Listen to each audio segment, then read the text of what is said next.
आ गए सभी? तैयार हो लड़ने के लिए? क्योंकि पोस्टें हैं कम और तैयारी करनी ही पड़ेगी। जो अभी घर पे हैं देख रहे हैं, अभी बाद में चलेंगे, वैकेंसी आने के बाद में चलेंगे, तो वो चीजें तो अपने को ही पता है, क्योंकि दिनों दिन अब कंपटीशन बढ़ता ही जा रहा है। कोई जमाना था जब नीट का एग्जाम देते थे, 2006 के आसपास हम लोगों ने दिया था, तब ये थी, उस समय आरपीएमटी चलती थी, 1 लाख के आसपास स्टूडेंट बैठते थे। बढ़ते गए सीटें उतनी ही हैं। आज कितने लोग बैठते पता है? इस साल का पता है कितने लोग बैठे हैं? 25 लाख लोग, उन्हीं सीटों के लिए, डॉक्टर बनने के लिए। और कितने कितने साल घर वाले तैयारी करवा रहे हैं, किसी को 3 साल, 4 साल, 5 साल, 6 साल भी हो गए। सही है कि नहीं है? लेकिन वो एक जुनून हो गया कि बच्चा क्या बनना चाहिए, डॉक्टर बनना चाहिए, और होता भी है फिर सिलेक्शन, ऐसी कोई बात नहीं है। इसीलिए अपने को भी जो अपना लक्ष्य है उसके पीछे अपने को चलना है। कोशिश ये करनी है कि जहां भी आप बैठो तैयारी फुल करो, सही तरीके से करो, 1 बाय 1 टॉपिक वाइज करो, चाहे कोई भी पढ़ाए, कैसे भी पढ़ाए, लेकिन पर्टिकुलरली। आज अपन अपना टॉपिक लेके चलेंगे कृषि के अंदर, जो एग्रीकल्चर है, और एग्रीकल्चर के अंदर भी मोस्टली मैं आप लोगों को सस्य विज्ञान पढ़ाऊंगा। हॉर्टिकल्चर है, बाजी आजी ले लेंगे, ठीक है। तो यहाँ सस्य विज्ञान की बात की जाए तो सस्य विज्ञान के अंदर भी मुख्य रूप से अपन देखते हैं कि अलग अलग टॉपिक है। अपना पहला टॉपिक है एक तो सामान्य कृषि का।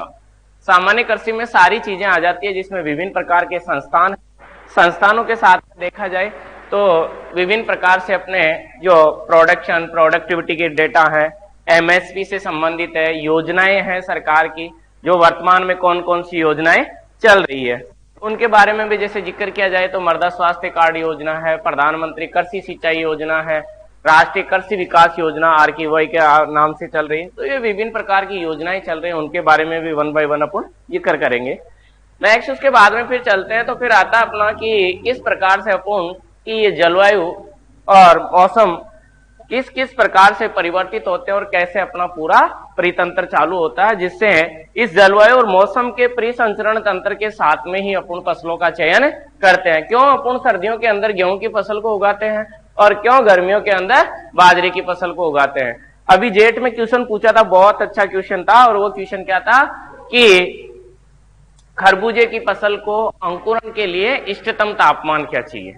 सही है, जबकि ज्यादातर लोगों क्या पढ़ रहे थे, गेहूं, बाजरा, जौ, जई, मक्का और गन्ना, इनके लिए इष्टतम तापमान पढ़ते आए थे सब। टमाटर है, आलू है, इनके लिए, और उसने अलग हटके पूछ लिया किसके लिए, खरबूजे के लिए। लेकिन आपको पता है, जब भी मैं पढ़ाता हूं मैं एक चीज कहता हूं कि जो रबी फसलों का अंकुरण का इष्टतम तापमान रहता है अंकुरण के लिए, वो रहता है 15 से 20 डिग्री सेंटीग्रेड, और इनका अधिकतम तापमान, रबी फसलों का अधिकतम तापमान रहता है 30 से या 28 से 32 डिग्री सेंटीग्रेड के आसपास। मतलब जैसे ही 32 डिग्री सेंटीग्रेड से अबव जाएगा तो अपनी फसलें अंकुरित होना या तो बंद कर देगी, या अगर उगी हुई है तो उसके साथ में उसकी वृद्धि रुक जाएगी। किसके लिए, रबी फसलों के लिए। लेकिन वहीं मैं एक लाइन बोलता हूं कि रबी फसलों का जो अधिकतम तापमान है वो खरीफ वाली फसलों का क्या है, इष्टतम तापमान। वो खरीफ वाली फसलों का क्या है, इष्टतम तापमान है। तो फिर अब लाइन रटने की जरूरत नहीं रही आपको कि खरीफ की फसलें आएगी उनका सबका नियर बाई क्या होगा, 28 से लेकर 35 डिग्री सेंटीग्रेड के आसपास उनका क्या रहेगा, अंकुरण का तापमान रहेगा। उदाहरण बता देता हूं मैं, मूंगफली की फसल है, कब बोई जाती है, खरीफ में, लेकिन इसको कुछ जगह रबी में भी उगाते हैं। रबी में कुछ जगह कहां उगाते हैं, जहां ऐसी बात आ जाए कि औसत तापमान जहां का ज्यादा घटे बढ़े नहीं। समझ गए, लाइन को समझ जाना। अभी अब आपको एक अच्छा सा उदाहरण देता हूं। मूंगफली अपन नवंबर के आसपास हार्वेस्ट कर लेते हैं, 15 अक्टूबर से नवंबर के बीच में ही हार्वेस्ट होती है अपनी मूंगफली ज्यादातर, और उसको हार्वेस्ट करते ही तुरंत क्या करते हैं अपन, जल्दी से गेहूं की बिजाई करने की कोशिश करते हैं कि कहीं लेट नहीं हो जाए। सर्दियों में आप खूब अच्छी तरह पानी पिलाते हो, सब कुछ करते हो, लेकिन एक भी मूंगफली का दाना जर्मिनेट नहीं होता। और अभी जैसे ही गर्मियां स्टार्ट होती है और अभी प्री मानसून बारिश अगर कहीं खेत में हो गई होगी, अभी मैं एक दिन देखते हुए आ रहा था, एक खेत ऐसी कंडीशन में था कि जैसे उसमें कोई मूंगफली की बिजाई कर दी होगी। अभी जो महीने भर पहले बारिश हुई थी उस समय क्या हो गया, अपना औसत तापमान भी कितना चला गया, 30 डिग्री सेंटीग्रेड से अबव चला गया दिन और रात का, इसमें तापमान दिन और रात का लिया जाता है, ये भी ध्यान रखना।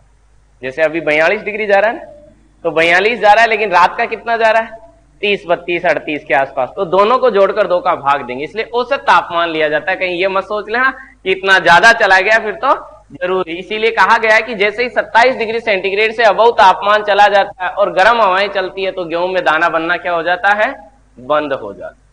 दाना बनना क्या हो जाता है, बंद हो जाता है। तो उसी कंडीशन में यहां अपन बात करेंगे कि औसत तापमान, जैसे ही अपन ने देखा कि मूंगफली खूब जगह अपने आप ही अंकुरित होना शुरू हो गई, होता है ऐसा, इसका मतलब उसको एक इष्टतम तापमान चाहिए। इसके अलावा दूसरा शब्द जुड़ा हुआ है इसके साथ में, डोरमेंसी का। दूसरा शब्द क्या जुड़ा हुआ है, डोरमेंसी का, सुसुप्त अवस्था का भी रहता है। इन दोनों कारणों की वजह से मूंगफली क्या होती है कि सर्दियों में अंकुरित नहीं हो पाती है। इसलिए क्वेश्चन कभी भी अलग नहीं आते। मैं कहता हूं आज तक के, जब से 2006 से, तो मैं भी एग्रीकल्चर पढ़ रहा हूं, उससे पहले नहीं पढ़ी, लेकिन 2006 से लेकर अभी 23 आ गए, आज तक इतने पेपर देखे हैं, सब में एक ही वो चीज आती है घुमा फिरा के। जेट वाले जैसे ही क्वेश्चन पेपर देके आए, बाहर आते हमें क्या कहते हैं, साहब बहुत हार्ड था। मैंने कहा कुछ भी हार्ड नहीं, मैंने बिना देखे ही कह दिया पेपर को, कुछ भी हार्ड नहीं था, केवल 5 क्वेश्चन हार्ड होंगे, इससे ज्यादा नहीं। 50% क्वेश्चन तो ऐसे थे जो अलग ही थे। फिर उन्होंने धीरे धीरे बैठ के और देखा, तो वही 5 या 6 क्वेश्चन है जो बिल्कुल थोड़ा सा अलग है, उनमें क्या कर दिया उन्होंने, चेंज कर दिया। तो ऐसी स्थिति में क्या होता है, ऐसी क्वेश्चंस को छोड़ दो ना आप। नियम यही कहता है पेपर करने का कि ऐसे क्वेश्चंस को क्या कर दिया जाना चाहिए, उस समय छोड़ देना चाहिए। बाद में जब अपना ओवरऑल पेपर हो जाए, यहां अपने 70 क्वेश्चन कर लिए, तब जाके उन क्वेश्चनों को अटैच करना चाहिए फिर कि अब क्या करना है। वो अपना डिसीजन होता है कि इस पेपर का लेवल क्या रहता है। तो इसी वजह से यहां अपन बात करेंगे। तो यहां कृषि के अंदर भी अपन जो सस्य विज्ञान की बात करते हैं, एग्रोनॉमी की, तो एग्रोनॉमी के लिए कहा जाता है कि विज्ञान की वह शाखा या कृषि विज्ञान की वह शाखा जिसमें क्या हो, फसल उत्पादन और मृदा प्रबंधन, फसल का उत्पादन और मृदा प्रबंधन के सिद्धांतों के बारे में अध्ययन किया जाता है, तो वो अपनी क्या कहलाती है, सस्य विज्ञान या एग्रोनॉमी कहलाती है। ठीक है, अब इस एग्रोनॉमी की बात की जाए तो ये किस भाषा के शब्द से लिया गया है, ग्रीक है, लेकिन यहां इसकी बात आ जाती तो ये किसका है, लैटिन भाषा का शब्द है। बस इतना क्लियर रखो।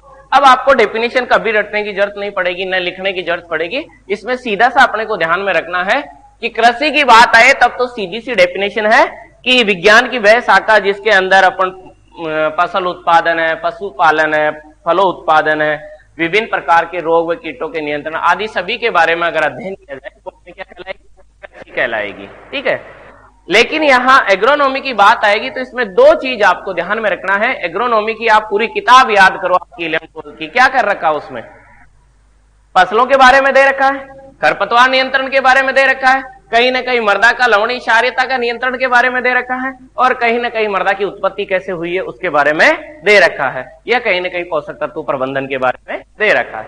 तो फसल का तो क्या किया जाएगा, उत्पादन, फसल का तो क्या किया जाएगा, उत्पादन। लेकिन आप न तो मृदा का उत्पादन कर सकते हैं, न पोषक तत्वों का उत्पादन कर सकते हैं, न किसी खरपतवार का आप उत्पादन कर सकते हैं। कहीं ना कहीं इनका आप क्या करोगे, मैनेजमेंट, क्या करोगे, मैनेजमेंट। तो 2 लाइन याद रख लो आप, तो फसल का उत्पादन और मृदा का प्रबंधन। अगर ये दोनों शब्द अपने को याद है तो कहीं भी एग्रोनॉमी की डेफिनेशन गलत नहीं होगी। तो इसमें सीधा सा आ जाएगा कि कृषि विज्ञान की वह शाखा जिसके अंदर फसल का उत्पादन और मृदा प्रबंधन के सिद्धांतों के बारे में अध्ययन किया जाए तो वो अपनी क्या कहलाएगी, सस्य विज्ञान या एग्रोनॉमी कहलाएगी।